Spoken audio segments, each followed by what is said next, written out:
Well, we got some silver here. Shiny, shiny silver. And if you're like me, you buy a little tiny bit of silver once in a while. If you have a lot more money than me, then you buy a lot of silver every once in a while. And over the years, you end up with a decent sized amount of savings in silver and gold, aka precious metals.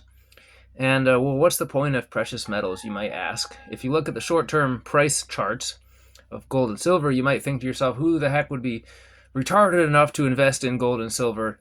But when you look at the long term charts, and we're talking 100 years, 200 years, then you say to yourself, oh, that's why, right? Because yes, there are lots of short term price shenanigans, often Talmudic in nature, but over the long term, obviously, silver and gold is a great way to protect some percent of your savings from the inevitable increase in prices, cost of living, also known as inflation, also known as the invisible tax, where a bunch of rich, greedy bankers print endless money out of thin air and pump it into the economy, often loaning it to the banks for free. And what ends up happening is that causes, demand artificially increases, prices artificially increase, while prices actually increase. And obviously, wages are the last to catch up. So, yeah, a little bit about that. I always see people posting corporate profit charts in the, crazy amounts of percent of corporate profit, and they say, oh well, they're telling us that prices are increasing because of, inflation. Or no, I think okay. The thing is, they're not actually posting the profit charts in percentages; they're posting them in amounts like millions and billions of dollars. So they're saying, oh, these profits are increasing. Look at these huge, huge, huge profits. Obviously, prices are not increasing. Consumer prices are not increasing because of inflation, like they're telling us. They're actually increasing because corporations are greedy and making tons of profits, right? And what they don't realize, because they're stupid, is that the profits are subject to the same inflation as we are, so as our prices are, our consumer prices. And that's exactly what the bankers want you to believe. They want you to believe that they are greedy, and you can't do anything about that. They want you to think the problem is just that they're greedy and they're making insane profits and blaming everything on inflation. They don't want you to actually think inflation is the problem, because that's going to cause you to start doing really, really simple things that if everyone did, it would just instantly end inflation overnight. So it would make them unable to just print money out of thin air like they keep doing. So yeah, when a company makes, let's say, just out of, for pure example, let's say we have 100% inflation in 1 year, right? So you can buy half as much with $1 in 2024 as you could buy in 2023. Just an example, right? And so you look at corporate profits, and some company, like, they made $5 million in profit last year. Well, and they made $2.5 million in profit last year. Well, the thing is, with that $5 million only buys what $2.5 million would. And also remember, those profits are divided among all their shareholders, et cetera, et cetera. And basically it becomes obvious it's a completely pointless argument. But anyways, enough talking about inflation, why you should buy silver. Let's look at the silver itself. First, look at one of these little things here, right? This beautiful piece. Now, I haven't bought these U.S. government pieces ever. This is actually the first one. I have a couple here. The first one that I bought, it even says United States of America, 1 ounce fine silver, $1, right? So this actually has a $1 face value from the U.S. Mint. So I don't have any of these. This is my first. And the reason is because they have a higher premium than all the other coins. A lot of people actually prefer to stack these because they say, oh, these are more recognizable. People will actually want these more. They're easier to transact in. Coin shops will pay a higher premium for these, and those are all true. But if you're really in it for like the long-term inflation 100-year thing, then of course, or 50-year, 25-year, then just buy a bunch of cheap private mint coins like I did. It's the same silver, it's the same purity. It just has a different design on it. It's made by a company other than the U.S. government. But anyways, it's good to have some of these. So that's cool. And then, while we're on the 100-year subject, obviously the one issue that our people have is that obviously the global elites are thinking multi-generationally. They're thinking over 100, 200 years. They're planning, their domination plans are spanning hundreds of years.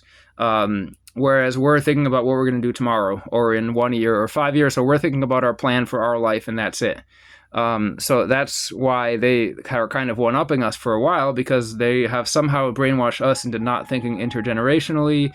Everyone's talking about how they've successfully brainwashed a lot of boomers to spend all their wealth rather than, you know, saving it and letting it be passed on in inheritance. And they're really successful. Apparently, you know, you've seen a lot of examples of boomers posting on social media, reposting stuff that says, "Oh, I worked for it. Nobody else helped me for this. It's all mine, and I should spend it all on vacations and spend it all and make sure I am broke right when I die, so that way my kids get nothing, or pass it on to some Israeli charity or something." I don't know what they're telling them to do with it, but anyways, obviously, we're never going to have the upper hand if we keep on cutting off the intergenerational wealth and not thinking long-term, 100 years. Now, obviously, the people that we are up against are thinking in terms of 100, 200 years, but they're not thinking about eternity. You can tell based on their behavior, based on the satanic figures that they worship, their immorality, their hedonism. Obviously, they are not thinking about eternity, so we can one-up them by not just thinking about 100 years, 200 years down the line, or intergenerational success, but also thinking in terms of eternity, right? Thinking the time frame of forever, and then of course we will win. So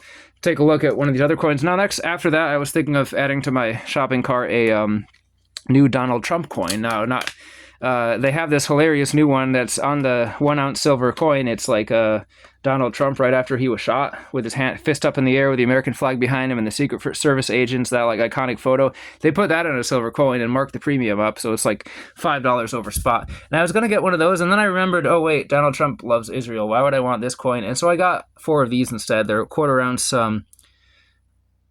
I forgot, is it like Monarch Metals? Or is it some company that makes really cool, like, antiqued looking coins? Even though it's brand new, it looks antiqued.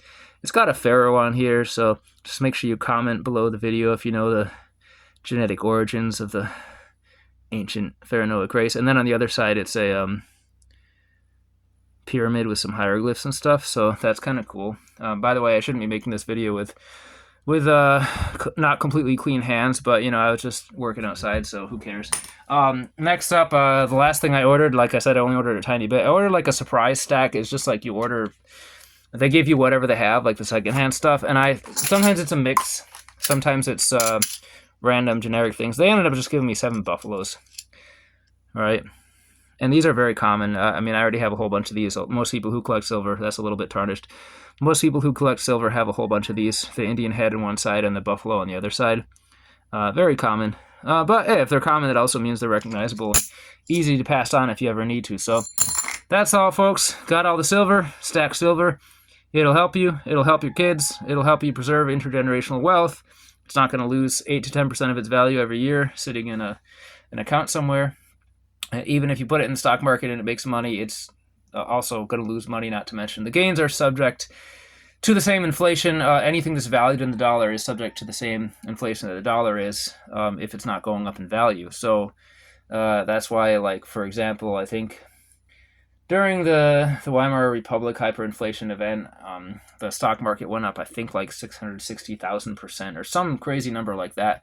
But it didn't matter. Everyone who had stocks was still broke because the currency went up even more. So that's it. That's all, folks. Stack your silver. That's all I can say, really.